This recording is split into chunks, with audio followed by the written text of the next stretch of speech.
வணக்கம்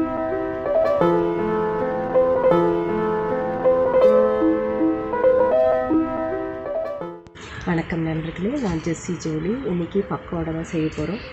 இது ரொம்ப டேஸ்ட்டாக இருக்கும். ஈவினிங் ஒரு ஸ்நாக்ஸு, ரொம்ப ஈஸியாக 5 மினிட்ஸில் செய்கிறது. நம்ம எப்படி செய்யலாம்னு பார்க்கலாம்.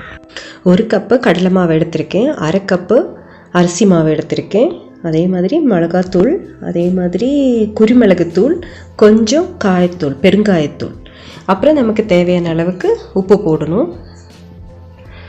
உப்பு போட்டுட்டு நம்ம எல்லாமே மிக்ஸ் பண்ணி நம்ம ஒரு தண்ணி ஊற்றி இதெல்லாம் பிணைஞ்சிக்கலாம். தேவையான அளவுக்கு தண்ணி ஊற்றிக்கலாம்.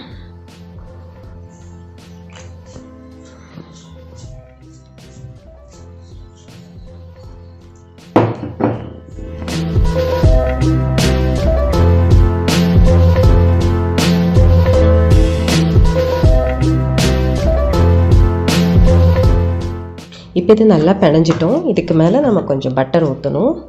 இதில் உப்பு கரெக்டாக இருக்கான்னு நீங்கள் கொஞ்சம் செக் பண்ணிக்கணும். கொஞ்சம் பட்டர் ஊற்றுறேன். பட்டர் கொஞ்சம் அதிகமானாலும் டேஸ்ட் அதிகமாக தான் ஆகும். அதுக்கு அளவு கரெக்டாக நல்லா இல்லை. நல்லா பிணைஞ்சு நம்ம வச்சுக்கலாம். இப்போ இது நல்லா பிணைஞ்சு வச்சுட்டோம். இப்போ பாருங்கள், நல்லா சாஃப்டாக இருக்குது. இப்போ இந்த அச்சு தான் நம்ம போடணும். இந்த மாதிரி அச்சு இதில் போட்டாச்சு. போட்டுட்டு நம்ம இதில் நம்ம இதுக்கு ஃபுல்லாக போட்டுடலாம்.